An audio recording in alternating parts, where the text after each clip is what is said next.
Drake will be releasing his studio album, Certified Lover Boy, this Friday, September 3rd, and this is massive news for the whole community. Everyone's been super hyped for this new Drizzy album, and we're finally getting it after a year of going through this rollout, guys. So in this video, we'll be taking you through everything you must know before going into this new Drizzy album on Friday. Not only that, guys, but we'll be taking you through the entire rollout for CLB, so that includes the review and our pre-album stream, which will be happening this Thursday, and the review dropping Friday. So going into this, man, what are your expectations, and are you hyped for this? I'm super hyped because Drake has had a crazy feature run, and after hearing what he was able to do on Scary Hours 2 and also Dark Lane demo tapes, I feel like he's in tip-top shape and he's ready to give probably one of his best albums in years. So today we'll actually be taking you guys through the rollout for Certified Lover Boy, then we'll be going through the collaborators for CLB, then talking about the direction that Drake is taking with the album, and finally the first week sales predictions, which is always a huge topic with Drake. So let's start off with the rollout and take it back to April of 2019 when Drake was performing at a show in London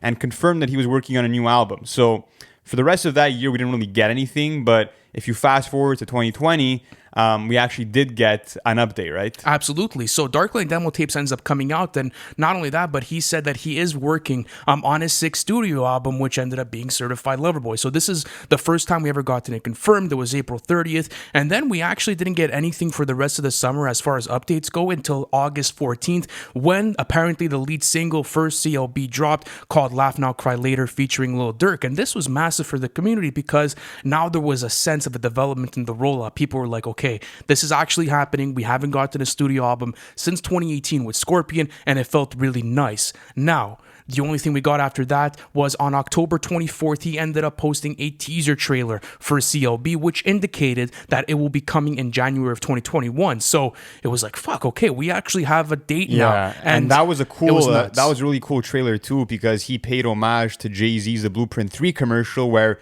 he recreated the old album cover. So we had So Far Gone, we had Dark Lane demo tapes, Nothing Was the Same, Take Care, kind of all being recreated by Drake to kind of show this victory lap and really where he's at in his career. So that was a really dope trailer. So moving on to, to actual January where we're supposed to get the album, he delayed it, unfortunately, because he was suffering through this knee injury and needed time to go through rehab and recovery and whatever else. So we kind of had nothing going on after that until March, where he decided to drop 3 new songs in the Scary Hours 2 EP and broke a Billboard record by going number 1, number 2, and number 3 with What's Next, Wants and Needs, and Lemon Pepper Freestyle. So out of those 3 songs, do you think any of them are making Certified Lover Boy? Oh, I don't know. Maybe Lemon Pepper. I feel as if that would be such a cool track to include on CLB, especially for, the strength of the track and what it could possibly do for the track list. Like, I feel Drizzy has those types of songs in every single album. Take It to Take Care. You have The Ride.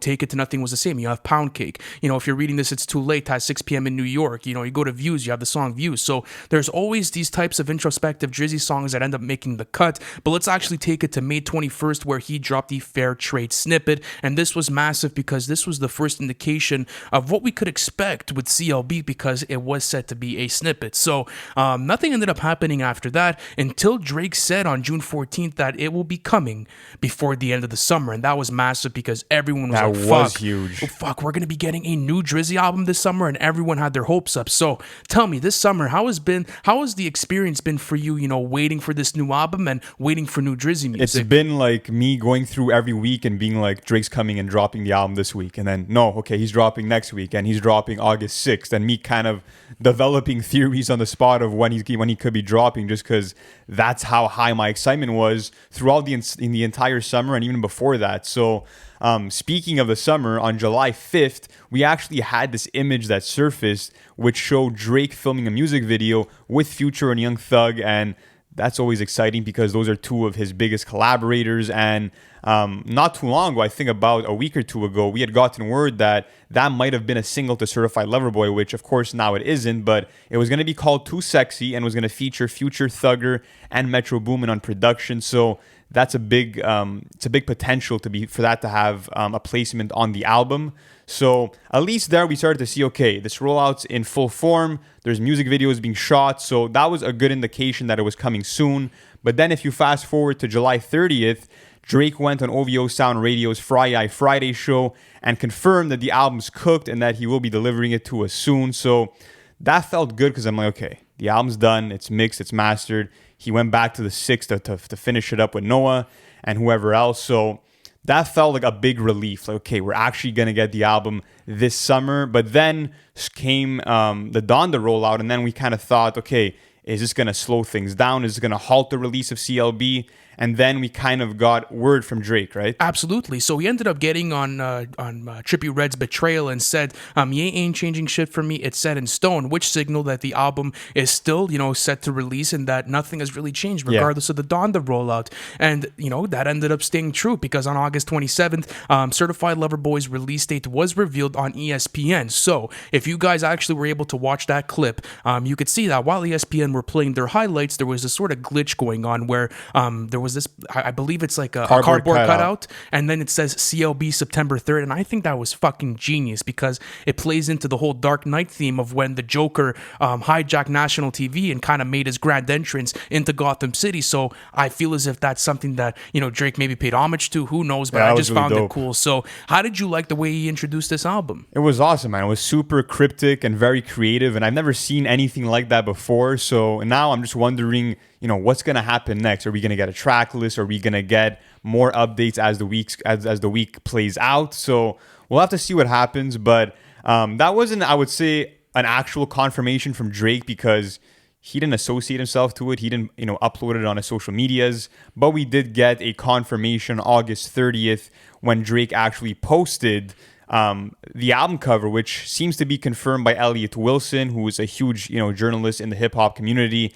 And this album cover actually shows 12 different pregnant women as emojis with this white cover, and then underneath Drake posted as the caption, Certified Lover Boy September 3rd. So we got the actual confirmation from him and what seems to be the album cover. So what do you think of the cover? I think it's super jokes, especially the fact that he's poking fun to everyone that's had criticisms over his softer content and his more relationship-based content. Because over the years, I feel as if there's two different fan bases for Drizzy content. I feel as if people either fuck with songs like The Ride or Views or the Motto headlines that have more of this hip-hop inspired aesthetic to it, or people fuck with his R&B stuff like You With Me, or, something like, let's say, like Get It Together, where it's softer and it's like talking about, relationships, and there's this like sort of R&B flavor and influence to it. So I feel like he's kind of maybe taking the criticism and flipping it because he has, let's say, this public persona of being a player or whatever it is, and he's kind of just, doing it in a playful way. So it would be super interesting if this actually ends up being the cover. But it's cool to have that confirmed. But let's now move on to the actual collaborators for this album. So let's start off with the confirmed features, all right? So we have Lil Durk, who was on Laugh Now, Cry Later, and that is poised to still be the lead single off of Certified Lover Boy, and that song's already multi-platinum, so I can't see a world where it doesn't make the project. Apart from that, two features who are just about 99% confirmed are Future and Young Thug, because like I said earlier, they were filming that music video together, so you should expect to see them on the track list. Two more artists who I would say maybe 50% sure on the track list are Roddy Ricch and Jesse Reyes, because not too long ago, these leaks, these Drake leaks featuring these two artists actually came out. So it'll be up to Drake to see if he wants to actually include them on the album. But those would be interesting because he hasn't worked with any of those two artists in the past. So that's kind of what we have as who should be on the album. But who do you want to see on the album? Okay, man? So there's two names, and I like that you included this in the notes, and it's Freddie Gibbs and Jid, because there were photos that surfaced that they were with Drake, and they took photos together, and I was like, imagine how fucking cool that would be having those two artists. It would be such a massive dub for the whole community, and I think that, hey, listen, if there's two rappers that you might want to get on this project, those are two really skilled rappers that could deliver a really solid 32. So those guys have, should be there on, should be on CLB for me. Who knows? It's wishful thinking at this point. But talking about the producers, I'd like to see Boy Wonder's basically confirmed because he did repost the album cover to CLB, and he's worked on every single one of Drizzy's projects, and they've been longtime collaborators and friends. So except Boy Wonder on there, as far as who else I'd want to see, Noah Shabib. I feel as if Shabib is easily one of the best engineers in the industry right now. I feel as if he has created this signature sound for Drizzy, all the way taking it back to maybe So Far Gone. So I want to see how they're their, chemistry has developed all the way till now. And maybe one other person is The Alchemist, because Uncle Al has confirmed on Twitter that he has worked with Drizzy and that he has sent them beats. So who knows if we could get something from The Alchemist on here. But other than that, who do you want to see? Speaking of Boy Wonder, I think that he does, some of Drake's best drums ever on, his projects. And it would be cool to also see our friend Coleman on there, because they work together on 95 South off the off season this year. And when you mix that live instrumentation from Coleman with the drums from Boy Wonder, it's always a recipe for greatness. So I think that would be really dope to see. Apart from that, I mean, of course, you do need Noah. No ID would also be great, because I love, the work that he did off of Scorpion. Apart from that, I mean, 1985 has also produced bangers for Drake. So there's a lot of guys in the mix. I think The Alchemist is a great choice. Maybe even someone like Derringer, just someone that gives Drake these gritty, dark beats that he can actually rap over and maybe get some Griselda features with. That would be fucking awesome. Apart from actual producers, I want to talk about some features I want to see. And a big name is Lil Wayne, because he has not been on a Drake studio album since Take Care in 2011, and they're just one of the best duos, in hip-hop history for me. They have over like 30 collabs, and it's due. We're due for that collab. We're due for the new Hell Yeah Fucking Right. We're due for the new motto, if you know what I'm saying, because like I said, we haven't heard from them since Take Care for a Drake album, and the last time he was on a Drake project was in 2015 with If You're Reading This, It's Too Late. So we're really due for this. And the other artist I want to see is also Sampha, because look at a song like Too Much off Nothing Was the Same. Look at what he did on More Life with 4422, just always providing these gorgeous vocals that are a nice contrast to Drake's rapping, so. Absolutely, and I love the type of vibe and energy that Sampha is able to add to a track list. Like, I think those features were genius for both Nothing Was the Same and More Life, because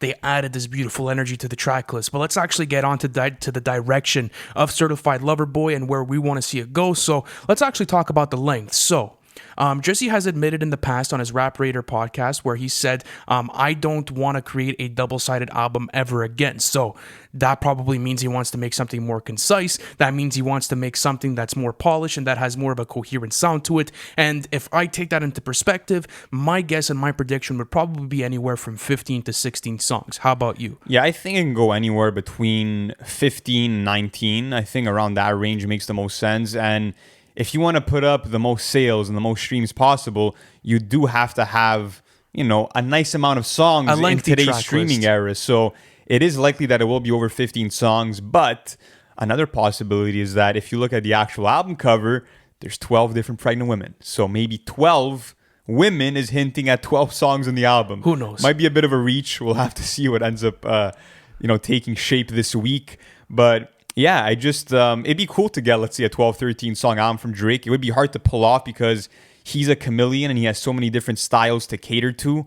And, speaking on the actual direction of the album, that's what I'm expecting. I'm expecting to be surprised from one song to the next because Drake wears so many hats. You can go from having island vibes from one song and then getting a UK drill song from Drake on another song. Then you can be getting introspective Drake and then be getting more R&B and more melodic performances like you would hear on songs like You With Me or Marvin's Room. So that's what I love about Drake is that I don't know what I'm going to get. I don't know which style he's going to tap into. And I think that's what we can expect with this album is like he's going to tap into all the different fan bases he's yeah, developed. Exactly. And I think it's also a thing of cohesiveness with this project. Like, I think the main gripe that he heard with Scorpion was like, I wanted to hear one sound from Drake and I didn't necessarily get that because it was a double-sided album and I wanted something more concentrated. So I think maybe he heard that and he wanted to create something that's going to cater to all of his fan base while staying consistent into one track list because no one wants 20 songs anymore. No one wants like just a flooded track list that doesn't sound good and that doesn't sound coherent. Some artists could pull it off, just not many. That's what I'll say.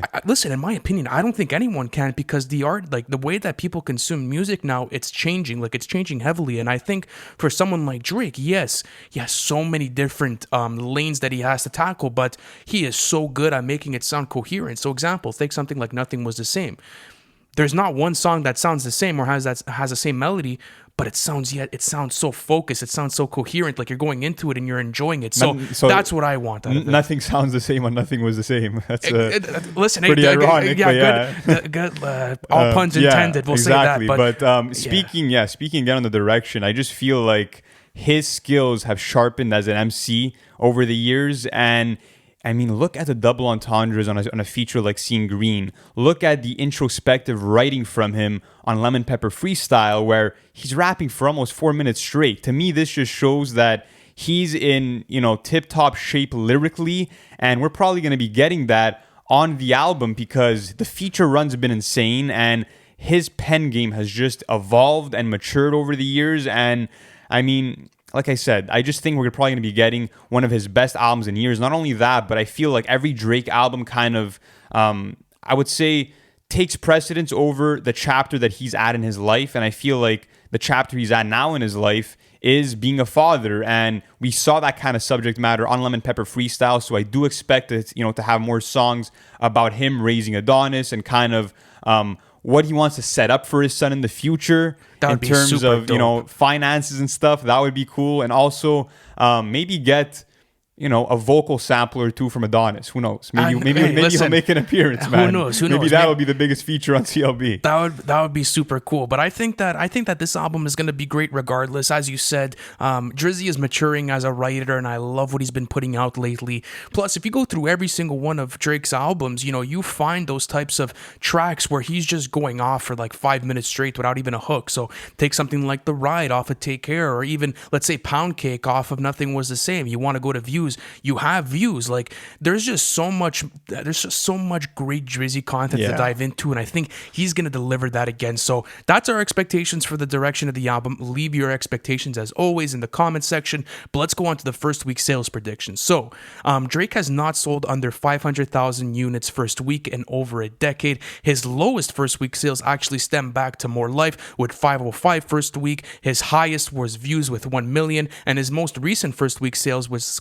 732,000 copies first week with Scorpion. So, Lou, knowing that information, give your final prediction before the album drops. It's so tough to predict because as much as we've had this long rollout, as of late, he hasn't been doing too much, I want to say. But mind you, we're still at the beginning of the week, so there could be a lot that ends up happening after we record this video. First week sales, this is super tough because I feel like even in this pandemic, like post-pandemic kind of era, artists have been selling slightly less than usual. So I don't think he'll do Scorpion numbers because he doesn't have a God's Plan this time. Or he a Nice For What. Yeah, he doesn't have singles that are that huge. I mean, don't get me wrong, Laugh Now Cry Later is multi-platinum, but it's not God's Plan's level. So I'm gonna go with 650,000 copies first week. That's kind of where I'm sitting. Yeah, I think you're in the right ballpark. I like based on what he's done in the past, and it's not to say that Laugh Now Cry Later is a worse song than God's Plan. I think it's one of his best lead singles. I'm just saying, like No, I know. I'm just saying my personal opinion. But as far as performance goes for CLB, I could maybe say anywhere between 600 and 625. I think that's an honest prediction for Drake. And regardless, the type of records he beats with his streaming services records. So also, taking it back to, let's say, Scary Hours EP2, you had all three of those songs chart 1, 2, and 3. So you could also expect that whole album to be charting, and I think it's going to be one of the most commercially successful albums of the year, if not the most commercially successful album of the year. That's exactly what I was going to say, is that, think about the possibility for how many number ones he's going to have on the Billboard Hot 100 chart. Like, this album is going to be probably the most streamed album of the year. It's probably going to have the highest first week sales of 2021. So it's going to be a fucking moment. And I do hope that, we get some more Drake anthems, that we get, songs like 30 for 30 freestyle and just some really introspective rapping from him. But no matter what vibe or direction he goes with, the music will be quality, as it always is with Drake. Absolutely. And listen, guys, on that note, we will be keeping you updated throughout this whole CLB rollout, as I said at the beginning of this video. So on that note, please subscribe if you have not already, because this is a massive moment for the industry. And we're going to be doing our review reaction when CLB comes out on Friday, so stay tuned for that. And we do have a pre-album party that is going down on our YouTube, so we live stream before the album comes out. We take your questions and we go through them. So join us. I believe we're going to do it maybe at 8:30 or 9 8:30 p.m. or 9, yeah. Just stay tuned on the YouTube page because we'll be posting our official time there, guys. We hope you enjoy this video and catch you on the next one. Thank you for watching the video. It's always a pleasure doing content for you guys. Listen, if you haven't already, subscribe to the channel because we're doing album reviews, and we actually have our series called Everything We Know, where we take you guys through the whole album rollout of the hottest releases of the year. Not only that, guys, but our Patreon plan is now live. You guys can access that in the bio. I appreciate you guys, and I'll see you on the next one.